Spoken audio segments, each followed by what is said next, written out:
Assalamualaikum warahmatullahi wabarakatuh. Baiklah teman-teman, kali ini saya akan kembali mempresentasikan jawaban UAS atau ujian akhir semester saya. Dalam hal ini mata kuliah kriptografi dan steganografi Universitas Siber Asia. Di mana pada UAS kali ini kami diminta untuk mereview 3 jurnal mengenai kriptografi dan steganografi.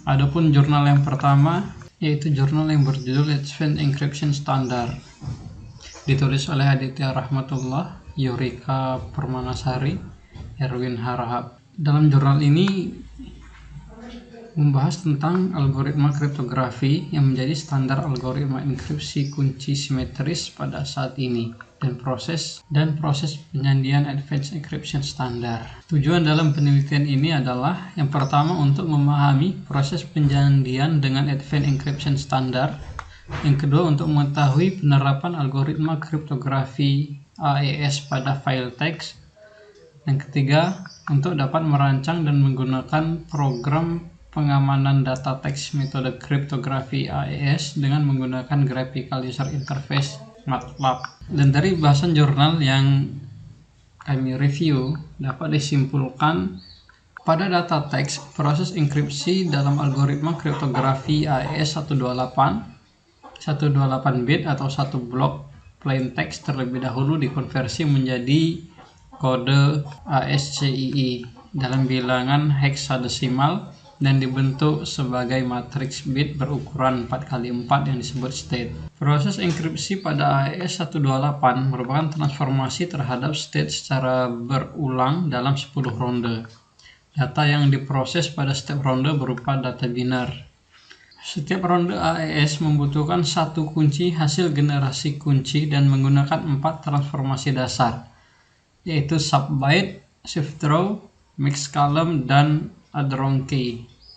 Sedangkan pada proses dekripsi mempunyai transformasi dengan urutan in shift row, in subbyte, adron key, dan in mixed column. Pada file dokumen yang sudah dipastikan memiliki jumlah karakter lebih dari 16 karakter akan dilakukan proses enkripsi dan dekripsi setiap 128 bit atau 16 karakter, sehingga proses enkripsi dan dekripsi AES dapat dilakukan secara paralel. Dengan bantuan MATLAB, proses enkripsi dan dekripsi dapat dilaksanakan dengan cepat dan efisien. Yang dibutuhkan hanya menginput plain text dan kunci, maka proses enkripsi dan dekripsi dapat menghasilkan output dengan cepat. Dari jurnal ini terdapat kelebihan dan kekurangan. Kelebihannya yaitu penelitian membantu pembaca untuk memahami apa itu algoritma kriptografi AES pada file teks serta proses penyandian dengan Advanced Encryption Standard.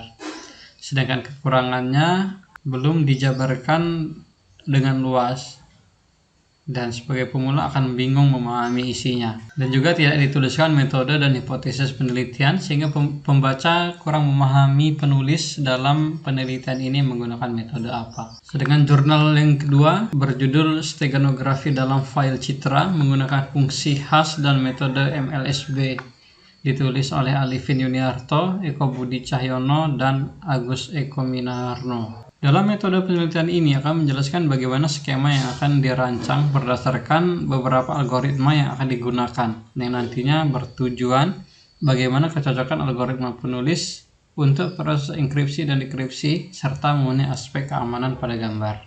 Dari jurnal ini dapat disimpulkan yang pertama, dengan menggunakan fungsi khas MD5 serta dengan menggunakan metode MLSB atau Modified the Significant Bit, kualitas dari file citra yang dihasilkan menunjukkan nilai baik karena di atas rata-rata nilai dari gambar sampel dengan nilai MSE mendekati 0.0 serta PSNR di atas 70 dB. Yang kedua, inputan mencapai 10.000 karakter masih tidak terlalu berpengaruh pada kualitas citra. Terbukti dengan rata-rata nilai PSNR di atas 56 dB. Citra dengan ukuran 32x32 maka dapat menampung sebanyak 136 karakter. Yang ketiga, ukuran pixel 64x64 maka dapat disiapkan karakter sebanyak 433 karakter, serta dengan gambar dengan ukuran 128x128 dapat ditampung sebanyak 1327 karakter. Kesimpulan yang keempat, bahwa semakin banyak karakter yang disisipkan, maka nilai MSE semakin besar maupun PSNR akan semakin kecil, sehingga kualitas citra akan berkurang. Sedangkan jurnal yang ketiga berjudul Implementasi Kriptografi dan Steganografi pada Media Gambar menggunakan Hilschiper Less Significant Bit atau LSB. Ditulis oleh Wamiliana, Riko Andrian, dan Eka Fitri Jayanti. Dari jurnal ini dapat disimpulkan, yang pertama, fungsi-fungsi yang ada pada aplikasi telah dapat berjalan dengan baik dan dapat digunakan untuk memberikan perlindungan keamanan tambahan dalam bertukar pesan.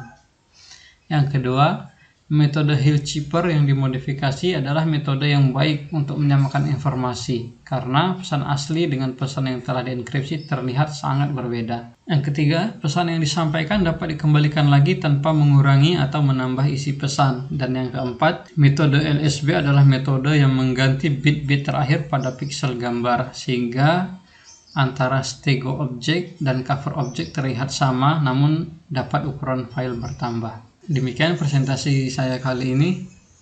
Mohon maaf atas segala kekurangan. Assalamualaikum warahmatullahi wabarakatuh.